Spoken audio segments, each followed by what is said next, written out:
Already seeing some outer bands moving through, but how about us? What do we have to expect with this impressive, powerful storm? The timing for us, late Monday into early Tuesday. Some of the guidance I'm looking at shows we might not even get rain until Monday night. Potentially could slow down just a little bit as far as the timing is concerned. 1 to 2 inches of rain, gusts at 30 to 40 miles an hour, and tornado risk is going to be minimal. We are a long ways away from this storm. In the meantime, let's go ahead and get a little bit closer look here.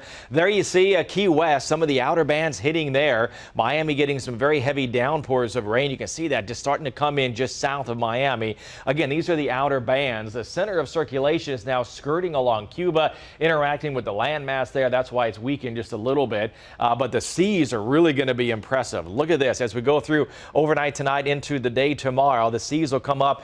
Basically, the right-hand side of the storm is where it's going to be the worst. So you can see the storm's over here. So the right-hand side, the seas could be anywhere from 20 to 30 foot there, and that continues on the right hand side. Significant seas being pushed up along the eastern coast there, and then we're going to have significant seas as well, not as bad though, over by Tampa. And we'll watch these swells coming up towards us as we go into Monday night and Tuesday. So along our coastline, even though the storm's going to be a long ways away, we'll be dealing with some significant seas, enough to maybe cause some beach erosion. Very dangerous to be out in the waters. Absolutely do not want to be out in the waters along our coast, even though the weather is going to be pretty decent this weekend. 155 the winds now, gust to 190, moving west-northwest at 12, and the pressure's now up to 930. Potentially could strengthen a little bit over the Florida Straits, but notice there's Miami, so this is completely on the other side now, going back to some of the models that we were looking at a few days ago.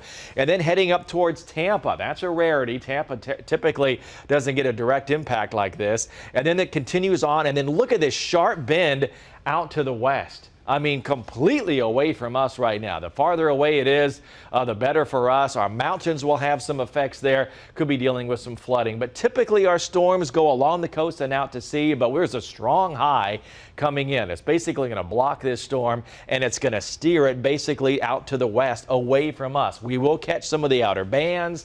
That's going to bring us at 1 to 2 inches of rain, but that's about it. So again, locally, what we expect around here, late Monday into early Tuesday, 1 to 2 inches of rain. Gust to 40 miles an hour. Few power outages, mainly in our southwestern counties, and maybe a brief little spin up of a tornado, very isolated.